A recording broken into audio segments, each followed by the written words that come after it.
Hi friends, இன்றைக்கான recipe என்னென்னு பார்ப்போம். இன்றைக்கி வந்து பார்த்திங்க அப்படின்னா முருங்கைக்காய் தொக்கு தாங்க.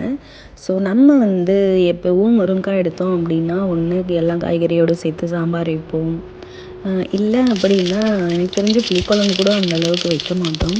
ஸோ முருங்கைக்காய் இருந்துச்சு அப்படின்னா கண்டிப்பாக நீங்கள் வந்து இந்த மாதிரி வெங்காயம் தக்காளி போட்டு பருப்பு எதுவும் ஊற்றாமல் தக்காளி தொக்கு மாதிரி செஞ்சு பாருங்கள். ரொம்பவே டேஸ்ட் நல்லாயிருக்கும். இதில் வந்து நல்லாவே அந்த முருங்கைக்காய் ஸ்மெல் வந்து நல்லாவே தெரியும். கண்டிப்பாக இதை செஞ்சு பாருங்கள். ஸோ வானல் எடுத்துக்கோங்க. ஃபஸ்ட்டு எண்ணெய் ஊற்றிட்டு கடுகு ஜீரகம் போட்டுட்டு கொஞ்சோண்டு வந்து பூண்டு ஒரு 4-5 பல்லு போல் பூண்டு வந்து நல்லா நசுக்கி போட்டுக்கோங்க.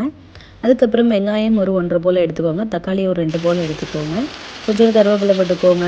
அப்புறம் வந்து முருங்கைக்காய் இது எல்லாமே போட்டு நல்லா மிக்ஸ் பண்ணி விடுங்க. ஃபஸ்ட்டு வெங்காயம் வதங்கட்டும், அதுக்கப்புறம் தக்காளி, அதுக்கப்புறம் வந்து முருங்கைக்காய் போட்டுக்கோங்க.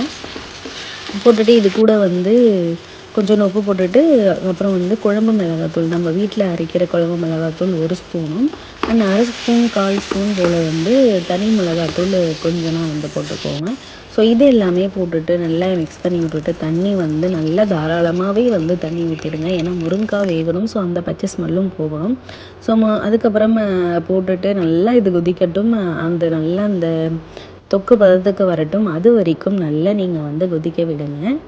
ஸோ அப்பப்போ இந்த மாதிரி வந்து கிண்டி விடுங்க, இல்லைனா அப்பப்போ வந்து கொஞ்சம் அடி பிடிச்சிரும். ஸோ இதை மட்டும் கிண்டி மட்டும் முன்னாடி இருந்துட்டு கிண்டி மட்டும் விட்டுடுங்க.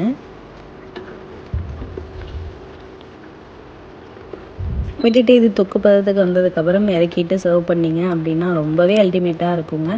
ஸோ கண்டிப்பாக இது வந்து சாம்பாரை விட இது நல்லாவே இருக்கும். ஒரு டைம் இந்த மாதிரி நீங்கள் செஞ்சு பாருங்கள்.